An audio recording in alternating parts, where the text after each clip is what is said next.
ప్రభావిత్ గారు, అంటే ఈసీజీ కూడా మీరు ఇక్కడ ట్రీట్మెంట్లో ఇంక్లూడ్ చేసి మీరే టెస్ట్ మాన్యువల్ తీసుకుంటారా డైరెక్ట్గా? అంటే ట్రీట్మెంట్లోనే కాదు మేడం, జనరల్గా ఇప్పుడు పేషెంట్ మన దగ్గరకు వచ్చే వాళ్ళు కార్డియాక్ అండ్ రిస్క్ ఫ్యాక్టర్స్ ఉన్నవాళ్ళు.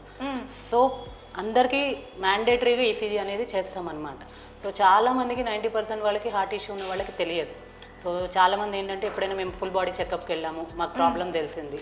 సో మనకి ఇక్కడ పేషెంట్కి ఫర్దర్గా ఫ్యూచర్లో కూడా ప్రివెంటివ్గా రాకుండా ఉండడానికి ఫస్ట్ ఆఫ్ ఆల్ మనం రాగానే మిగతా అన్ని సెంటర్స్లో బీపీ, హార్ట్ రేట్ మనం ఇవన్నీ ఎలా చూస్తాము, షుగర్, సో మన దగ్గర ఈసీజీ కూడా ప్రతి ఒక్క పేషెంట్కి చేస్తాం. So not only for cardiac, డయాబెటీస్కి వచ్చిన వాళ్ళకు కూడా అందరికీ. So as they are risk factors. So ఇవి ఉన్న వాళ్ళకి అది రావచ్చు, ఒబేసిటీ ఉన్న వాళ్ళు ఉండొచ్చు. చాలా మందికి తెలియదు సప్లై అవ్వట్లేదు అనేసి. మనకి కార్డియాక్ అటాక్ అనేది ఒబేసిటీ వల్ల రావచ్చు, షుగర్ ఉండడం వల్ల రావచ్చు, హైపర్ టెన్షన్ ఉండడం వల్ల రావచ్చు. సో ఈ మూడింటిని బేస్ చేసుకుని వచ్చిన వాళ్ళకి కూడా మీరు ఈసీజీ అండ్ అక్కడ థ్రెడ్మిల్ టెస్ట్ రెండు కూడా తీసుకుంటాం. సో ఈసీజీ అనేది పేషెంట్ రెస్ట్లో ఉన్నప్పుడు హార్ట్ ఎలా ఉంది, దానికి బ్లడ్ సప్లై కరెక్ట్గా అవుతుందా లేదా.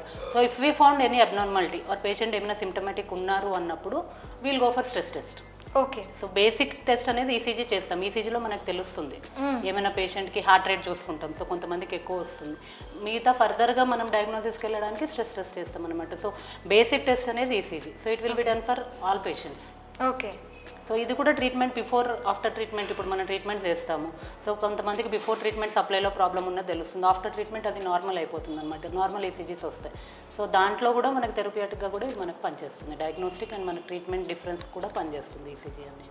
ఓకే. అంటే ఈ ఈసీజీ టెస్ట్ అండ్ మనకి ట్రీట్మెంట్లో ఒక భాగం ఇది. అవునవును, మన దగ్గర ఒక పార్ట్ ఆఫ్ మాధవబాగ్ ట్రీట్మెంట్స్ ఈసీజీ కూడా. అంటే మామూలుగా ఇన్ జనరల్గా ఏంటి అంటే ఈసీజీ అనేది నార్మల్గా ఎక్కడికైనా వెళ్తే టెస్ట్ రాసుకోమని చేస్తారు, కాకపోతే మీరు ట్రీట్మెంటే ఈసీజీతో స్టార్ట్ చేస్తాం. సో డయాబెటిక్ వాళ్ళకి చాలా మందికి తెలియదు హార్ట్ ఎఫెక్ట్ ఉంది అన్నట్టు. సో మనము ఆ రిస్క్ తీసుకోలేము. సో వాళ్ళ ఫ్యూచర్ కార్డియాక్ రావచ్చా అన్నది కూడా మనం ప్రివెంటివ్గా ఫస్ట్ ఇది చేసుకుని చూసుకుంటాం అనమాట. Okay ma'am.